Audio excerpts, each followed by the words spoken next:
Certificate দিয়ে দেয়াল সাজানো যায়, কিন্তু বিবেক জাগানো যায় না। শিক্ষা মানুষকে আলোকিত করে, আর কিছু মানুষকে শিক্ষিত শয়তান বানায়। দর্শক, একটি ঘটনাকে কেন্দ্র করে আজ পুরো বাংলাদেশ স্তব্ধ, একদম বাকরুদ্ধ। বলবো এক হতভাগ্য মায়ের কাহিনী। আপনারা জানেন, সোশ্যাল মিডিয়ায় ইতিমধ্যে বিষয়টি খুবই ভাইরাল। ঢাকার মিরপুর এলাকার এক হতভাগ্য মা, দীর্ঘদিন ধরে উনি একা একটি ফ্ল্যাটে বসবাস করেন। অনেক ধরনের রোগে উনি ভুগছিলেন, তারপর তো ওনার বয়স হয়েছে। এই হতভাগ্য মায়ের 3টি ছেলে এবং 2জন মেয়ে। ছেলেরা সবাই উচ্চশিক্ষিত, একজন বুয়েটের শিক্ষক, আরেকজন সহকারী প্রকৌশলী, একজন কানাডা প্রবাসী। 2জন মেয়ে যতটুকু জেনেছি আমি ফেসবুকের মাধ্যমে, ওনারাও উচ্চশিক্ষিত এবং এই খুবই ভালো পেশায় ওনারা আছেন, এবং ওনার স্বামীরাও ভালো পেশায় আছেন। তো এই হতভাগ্য মা ঈদ গেছে, এমনকি অনেক দিন ধরে যতটুকু চিত্রে দেখা গেছে বা ভিডিও ফুটেজে দেখা গেছে, দীর্ঘদিন ধরে এই মা একা একটি ঘরে বসবাস করছেন ঢাকার মিরপুরে একটি ফ্ল্যাটে।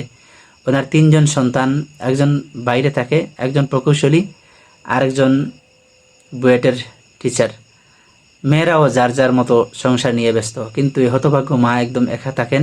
ছেলেমেয়েরা ওনার কোনো খবর নেয় না। সম্ভবত যতটুকু জেনেছি, 7 দিন আগে এই মা মারা গেছেন। ওনার লাশটি পচে গলে দুর্গন্ধ ছড়িয়েছে।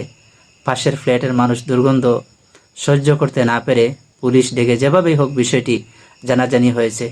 যখন পুলিশ দরজা ভেঙে ভেতরে প্রবেশ করেছে, এত অবাক কাণ্ড। ঘরটা এলোমেলো, এদিক সেদিক আসবাবপত্র কাপড় চুপড় পড়ে আছে। হতভাগ্য মা, যতটুকু জেনেছি পুলিশ বলছে 7 দিন আগে নাকি উনি মারা গেছেন। কিভাবে মারা গেছেন, উনি খেয়ে মারা গেছেন নাকি না খেয়ে মারা গেছেন, ওনার কি কলমা নসিব হয়েছে, একমাত্র আল্লাহই জানেন।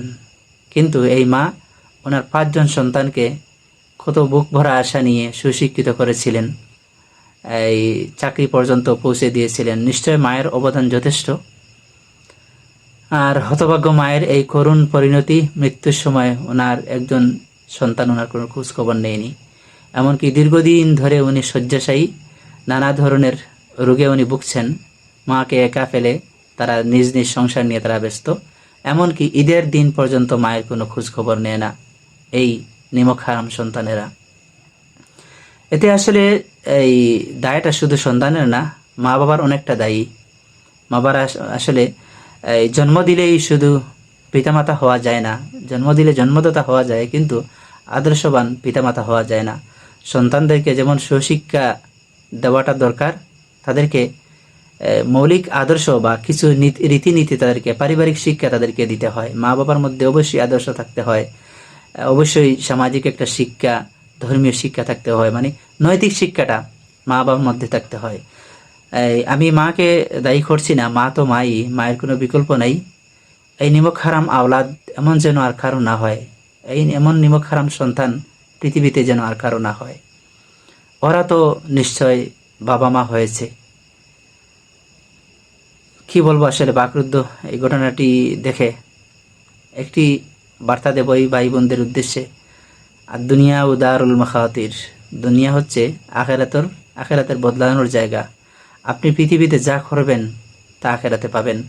আজকে আপনি আপনার মায়ের বেলায় যেটা করেছেন, 2 দিন পর আপনিও এমন বৃদ্ধ হবেন, এমন রোগে সুখে ভুগবেন।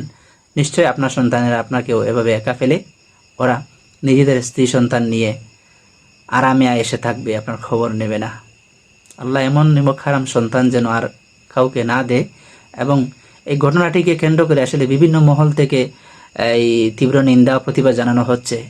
কি যে করুণ চিত্র আসলে।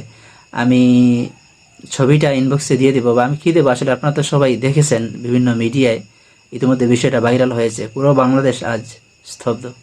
অবশেষে আবারও বলতে পারি, নামি দামি বিশ্ববিদ্যালয়ের সার্টিফিকেট দিয়ে দেয়াল সাজানো যায়, কিন্তু বিবেক জাগানো যায় না।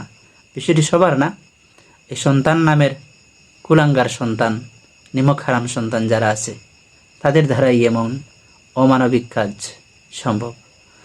আল্লাহ এমন নিমক হারাম সন্তান যেন আমাদেরকে না বানায়, সেই কামনা করছি।